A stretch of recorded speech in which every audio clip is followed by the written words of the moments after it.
is Dmitry. I'm one of the co-founders of PRIMEX Finance. We are a non-custodial prime brokerage protocol, and let me explain what it is. So PRIMEX is essentially a non-custodial and fully decentralized protocol that basically connects traders and lenders in a way that traders could seamlessly borrow from lenders and use that liquidity to amplify their trading positions on existing DEXs like Uniswap, Curve, Balancer, and a variety of others depending on the chain where they're deployed. And on top of that, on PRIMEX, there will be more use cases on top of directional margin trading on DEXs, such as, for example, leveraged LPing as well. And we'll be actually integrating it with a few more DeFi protocols, and I'm happy to talk about this later. So here are the problems that we're solving. The key one, the first one is that actually the main goal for us is to solve the problem of over collateralization. And for us, it's actually what PRIMEX provides is the possibility to borrow from lenders in a fully decentralized but still under collateralized way. Imagine you can, for example, deposit 1,000 USDC. You can borrow four more thousand USDC and use that 5,000 to essentially open a position on DEXs, basically by making the first swap. And you can also exit that position by making another swap. So it's sex-like user flow and sex-like trading experience, but on DEXs. On top of that, we of course solve the fragmentation issue as well, because we aggregate multiple DEXs, essentially providing more depth for traders. With that in mind, we can say that there is pretty much unlimited possibility of adding more assets to trade. So it's pretty much unlimited unlimited possibilities for new listings, and that's also quite important because it's deployed on top of DEXs, integrated with DEXs. And we are going to support more oracles. Currently, we're relying on Chainlink, but there will be more price data feeds that we'll be using, and that's also what we're solving. Obviously, it's accessibility. Anyone can trade. There is no limits with regards to regions, and given that we're not a derivatives protocol, we have some less constraints related to it. Yeah, so how it works. First, we are a two-sided marketplace. It's important to understand. We have lenders on one side. Lenders contribute liquidity to the protocol. And to so-called credit buckets, lenders provide liquidity in just one single asset. They're not exposed to any impermanent loss. While traders lock some collateral and borrow that lender liquidity from a bucket to essentially open a position on the DEX. And we also have the third role, which is called keepers, which are community-hosted bots that monitor trading positions and orders and execute liquidations and orders on behalf of the protocol in return for PMX. They're also a part of our token utility. So we actually assume that with time going on, it will be significantly better liquidity utilization on PRIMEX compared to existing lending protocols, simply because it's under collateralized. Also, we are going to basically list more credit buckets, more liquidity pools for lenders to passively earn a yield. There is already quite a few assets on the three chains where we are deployed, but the list is unlimited. We'll be adding more. We're also working on the fixed interest rate feature. It's not the part of our next version, but still quite interesting. And there is some development related to cross-chain lending as well, to essentially optimize the PRIMEX liquidity pools and use them cross-chain. Here is how the UX, how the interface looks, and for us, it was important to obviously make it similar to what people have, to what people experience on centralized exchanges. Of course, we don't have an order book because we're essentially another liquidity layer that is sort of another liquidity layer on top of DEXs, and we don't match orders, but you can see some really similar parts of the interface where you can, for example, set up your take profit, stop loss, pretty much automate your trade, and also manage those positions in real time by, for example, changing your collateral or leverage, and you can trade on DEXs. In the next versions, we are going to also introduce cross-margining. Currently, it's isolated. So yeah. We are also working on an SDK to essentially integrate, to onboard more institutions. We already have some interest from larger players in the space. Of course, PRIMEX could also be utilized for RWAs trading as well. Of course, everything that is tokenized can be actually traded. So on PRIMEX, of course, we need to AML and KYB that liquidity that is coming from both ways, from both sides, and we need to integrate with sort of KYB and ML DEX, but it's still a possibility.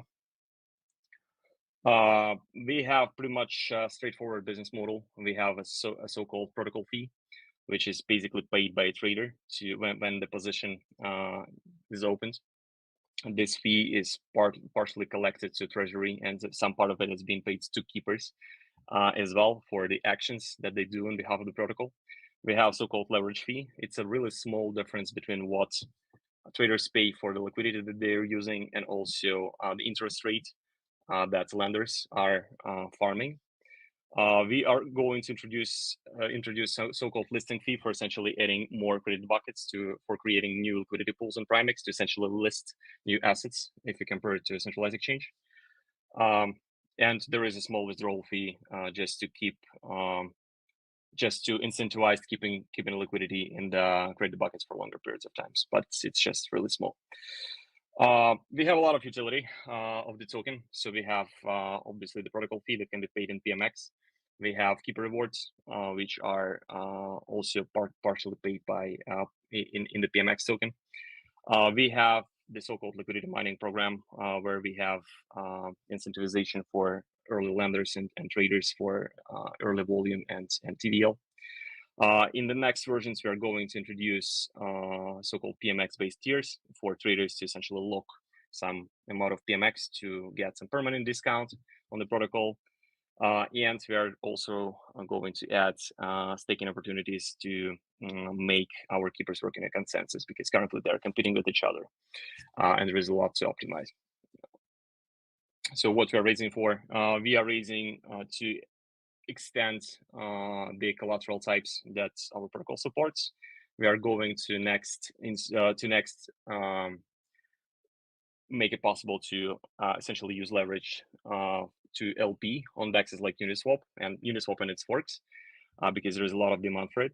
And what is also important, we are also going to introduce cross margining, so that, for example, you could open directional positions and simultaneously you could open leveraged LPing positions to hedge, and PNL in one position could be your collateral in the other position.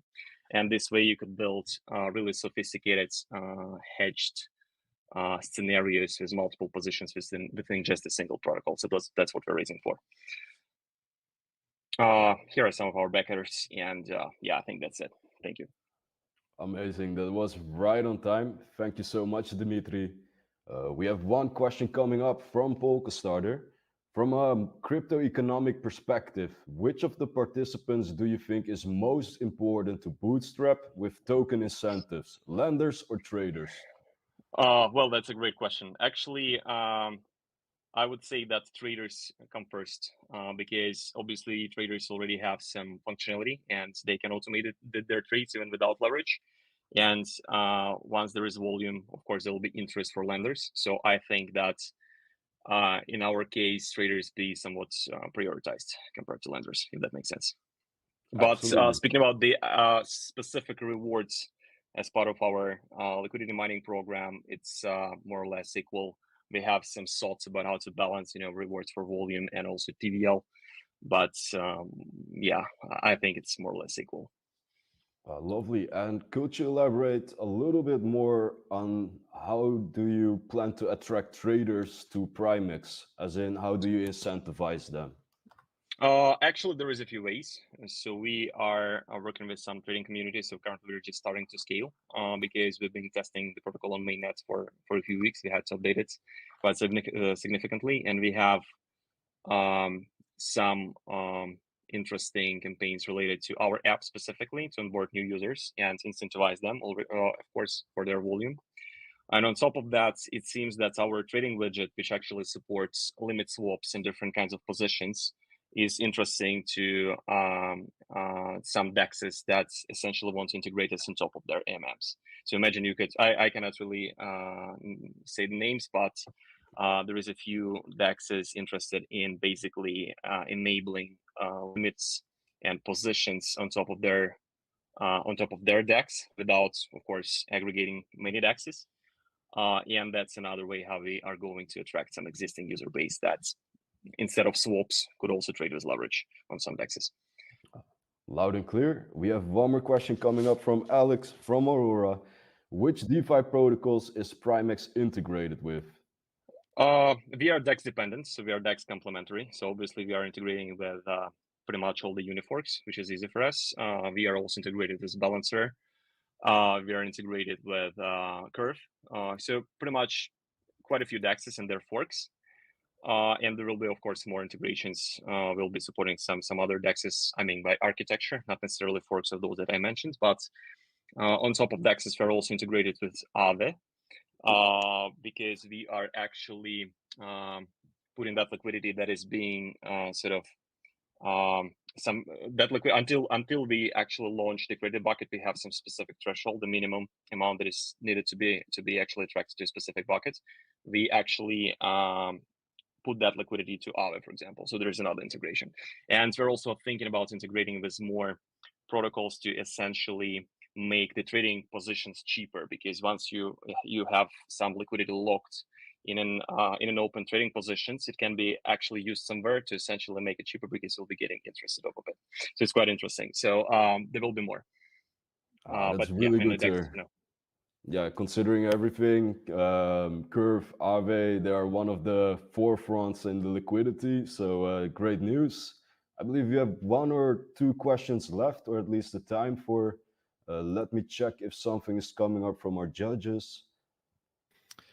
I guess Kevin wanted to ask online, if I'm correct. So Kevin, if you're ready, let me know. Because he wanted to enter the studio, but you can still ask. I can ask a question, like, what's the maximum leverage amount users can apply? Depends on an asset.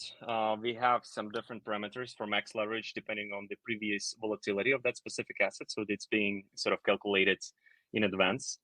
There is some heavy mass related to it. I think if it's Bitcoin, it's up to 7-8x, but we'll be making it higher, not like 2 times higher, but I think it's possible to achieve something like 13, maybe 14x. For Ethereum, it's, I think, almost the same, but for smaller tokens, like 4 or 5x for now. But there is some degree of optimization that is definitely coming as well. So we still need to see how the protocol performs over time, because we wanted to start with really conservative parameters first, if that makes sense. But it's different. If you, for example, trade one stable coin to another stable coin with leverage, I think it's higher, of course, leverage, because stable coins are less volatile, obviously. So if that makes sense. Absolutely. Thank you for clarifying. Also, Kevin just joined us in the pre-stage, yet has no question. However, I would like to shoot a final one. Are you aiming to introduce additional features such as DCA and copy trading mechanisms on a later stage? Possibly, yes. Actually, we are, but it's important to understand that we are not going to, compete with sort of trading protocols. Our positioning is a bit different. We are not like, for example, functionality wise, we are not like GMX. We're not the zero-sum protocol, right? We are integrating on top of existing DEXs. So for us, it's important to essentially allow more use cases for leverage rather than working on improving trading functionality.